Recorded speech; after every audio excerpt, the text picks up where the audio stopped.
Belinda Stronach is here tonight. The Member of Parliament is one of the biggest names in Canada. These days, though, not just for her politics. How about a little bit of the Monty Python's Flying Circus, or the Fisher King, or the Awesome 12 Monkeys? The creative genius behind them all is director Terry Gilliam. We are He is here tonight. And a story that's dark even by my standards. Real-life crime scenes and the guys who clean them up. What we're going into is a human decomposition, and the smell is absolutely unbearable. My friends, this ain't CSI, although God, I'd love their ratings. That and more tonight on The Hour. Did you bark? No, but I was this close.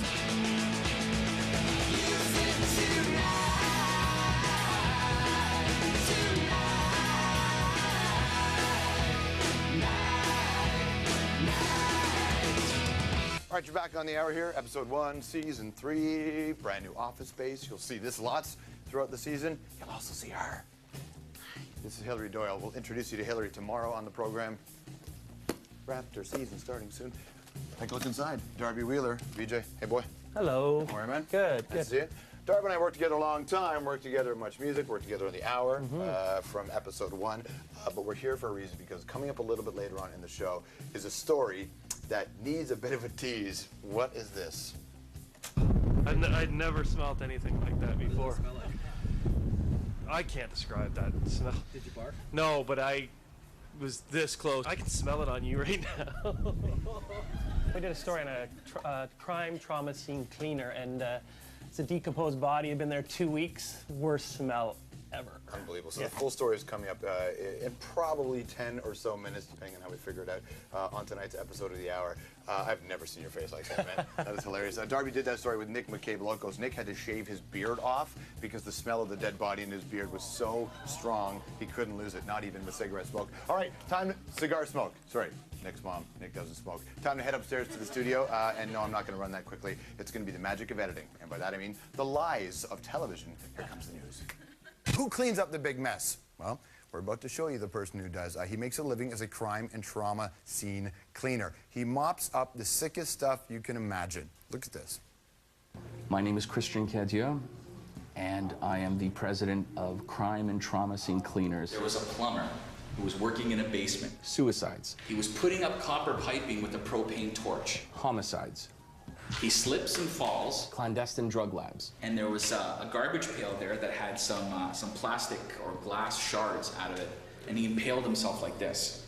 Accidents at home or in the workplace. He stands up, pulls it out of himself. Before you know it, Niagara Falls. Histoplasmosis, which is pigeon poo. For about 8 to 10 hours, nobody knows that he's there. Human decomposition. The blowtorch lands on his foot, burns through the shoe, the sock, and his foot. Gross filth. The whole house stank of rancid human burning flesh. And on top of it, there was intestines, which we had to also remove, that were on the floor, and the whole floor was covered in blood. Did he live? No. He died. He died. And according to the neighbors, he had brought in approximately 10 escorts the night before he OD'd. What we're going into right now is a human decomposition. There's flies, there's maggots, and the smell is absolutely, unbelievably unbearable. Let's saddle up. This is bad. This is bad. This is a 9 or a 10 on smell. The moment I decided I wanted to do this was when I realized that down in the United States, these people make $300 an hour. Here in Canada, the rate is anywhere from $85 to approximately $125 an hour per technician. Usually the family will pay us, and then they'll turn around and submit the invoice to their insurance company. I'd never smelled anything like that before. What does it smell like? I can't describe that smell. I just was starting to go, ooh, and I gave you the camera, obviously. Did you bark? No, but I was this close to, it was there. What do we have here? A grow operation. Molly May got nothing on us.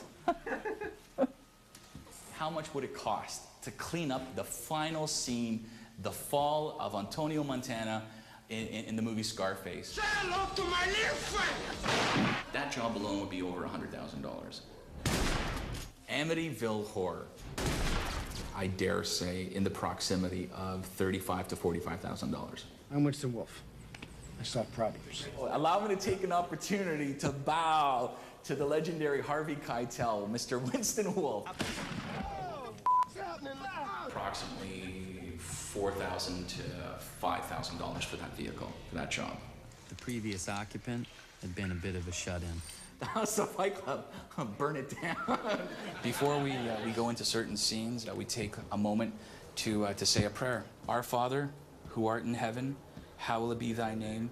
Thy kingdom come, thy will be done on earth as it is in heaven. As you can see here, this essentially is a slashing of the wrists. We'll have this in such a safe state that you'll be able to eat off the floor when we're finished. I don't want to become a part of what has happened here. I need to separate myself. I don't like knowing what has happened to the deceased or the individual. I'd rather not know. Neighbors always come and talk to us, and they want to talk to us and want to let us know about the individual. Am I desensitized? Absolutely, I won't deny that. On occasion, do I chase ambulances? On occasion, I do that as well. Business is slow. We provide the entire decontamination service. Blood, urine, feces, cerebral spinal fluid to vaginal secretions to semen. Thank you. I have technicians that work for me. Yeah, we do have nicknames. Hellboy. If there's at least 12, 13 ounces of blood, that's a good day. And we have Pee-wee. It's pretty interesting. Sweeper. If we turn the heat up, it will get smelly in here more. I am the Reaper. See what a nice boss I am? You come work for me, I'll buy you dinner, lunch, whatever you want. I'm a good boss. You know what we are missing? Did you find a toilet brush there? The main reason why I got into this industry, it's a personal issue, and it's something that hits very close to home. My mother is a true Olympian, and she comes from the only village on Mountain Olympus. A bunch of boys wanted to take me up to see the mountain. My mother, God bless her, came and said, no, no, no. Every one of those boys were attacked, mauled, and killed by a pack of wolves. I guess it's fair to say that I have a debt to pay to the big guy upstairs, to the Grim Reaper, to God himself, and I'm thankful that he spared my life. In return, I'll clean up the mess that I guess he makes, or people make.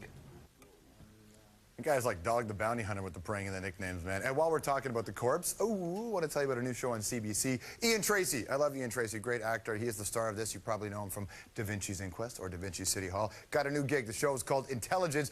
Tracy plays a crime boss, kind of working the other side, cuts a deal with the popo, the cops, that is. They can't prosecute him, but now he's got to go and be informant. It's Intelligence. Take a look.